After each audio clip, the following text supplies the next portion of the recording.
Ciao Raga! Musta Raga? Welcome sa inyong lahat. I am Chadin. I will be your guide. Raga, short video lang are. Pero importante na malaman mo at maunawaan mo ito para aware ka kung ano ang iyong dapat na gagawin at maiwasan yung pagkakamali. Lalo pa at regarding ito sa dokumento ng ating mga anak dito sa Italia. Kung ano yan Raga, alamin natin. Dopo na sigla, partiamo!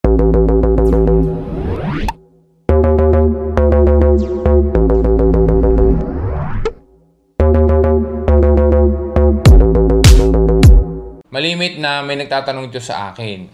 Marahil ay may nagsabi na sa kanila pero kailangan nila ng confirmation. Ang info na ito ay na-explain na dati pero pag-uusapan ulit natin para mas maging malinaw pa.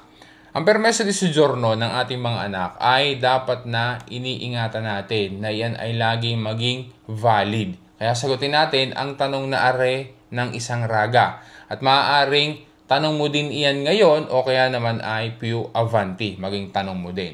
Ang tanong ni Raga, kapag ba naging 14 years old na ang anak, need per forza i-aggiorna ang Carta di Soggiorno? Kung ikaw ay mayroong kariko na anak doon sa iyong permeso di soggiorno, once na naging 14 years old na yung anak na iyon, dapat na ihiwalay mo na siya para magkaroon siya yung anak mo ng kanyang sariling permeso di soggiorno.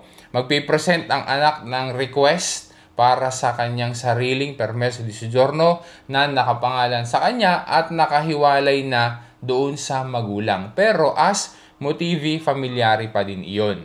Ang mangyayari naman sa permeso di soggiorno ng magulang ay mag-a-aggiorna siya at matatanggal na yung anak na iyan doon sa kanyang permeso di soggiorno. Ibig sabihin, kahit na anong tipo ng permeso di soggiorno na meron ang anak, kahit pa normali na permeso di soggiorno o lungo periodo uwe o yung mas kilala sa tawag na Carta di Soggiorno, dapat na ihiwalay siya at magkaroon na ng kanyang sariling permeso di soggiorno once na maging 14 years old na. Kahit pa valid pa ng ilang taon ang kanyang permeso di soggiorno, once na maging 14 years old na siya, yung anak at tinutukoy natin, ay dapat na siyang ihiwalay. Kasi dito sa kit na ikinukumpila para sa permeso di soggiorno, ang nakalagay na ikakariko ng magulang ay yung anak o mga anak na nandito sa Italia na minori ng 14 anni o anak o mga anak na below 14 years old na nandito sa Italia.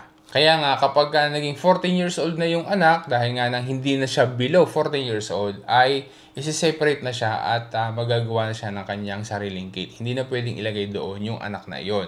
Nangyari na sa ibang mga magulang na nag-aggiorna ng kanilang Carta di Soggiorno, tapos ay ayaw i-release ni Questura ang Carta di Soggiorno dahil nakita doon, na-control nila na yung anak na kariko ay lampas na ng 14 years old, ay hindi pa inihiwalay.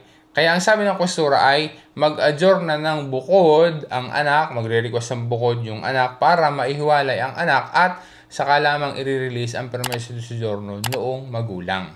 Paano ga ihiwalay ang anak at magkaroon ng sariling permeso di soggiorno once na maging 14 years old na? Magkukumpila laang ng separate na kit. Na yung kit na yun, nakapangalan na yun mismo doon sa anak na naging 14 years old na. Ang ikukumpila laang ay yung modulo 1. No need ng ibang requirements gaya ng redito, etc. Hindi yan kailangan. Ang gagawin laang, maglalagay laang ng Xerox copy ng documents ng anak at saka noong magulang. Kailangan na bumili ng marca da bollo na 16 euro at mayroong babayaran sa posta na buletino na 30,46 euro plus 30 euro para sa espedizione. Tandaan na doon sa paghuhulog ng kit sa posta para sa pag-request ng paghiwalay ng permeso di soggiorno ng anak na naging 14 years old na, kailangan na nandoon parehas ang magulang at ang 14 years old na anak doon sa posta. Parehas dapat na present doon. Yun talaga, umaasa ako na naging malino sa iyo at nakatulong sa iyo ang pinag-usapan natin na information sa video na are. Sana ma-share mo rin sa iba para maging aware din sila. Lalo pat alam mo na makakatulong din sa kanila ang info na pinag-usapan natin sa video na are. Maraming salamat sa pagsuporta mo at sa patuloy mong panonood. Once again, this is Chad and always remember, Chad will guide. Grazie raga, alla prossima!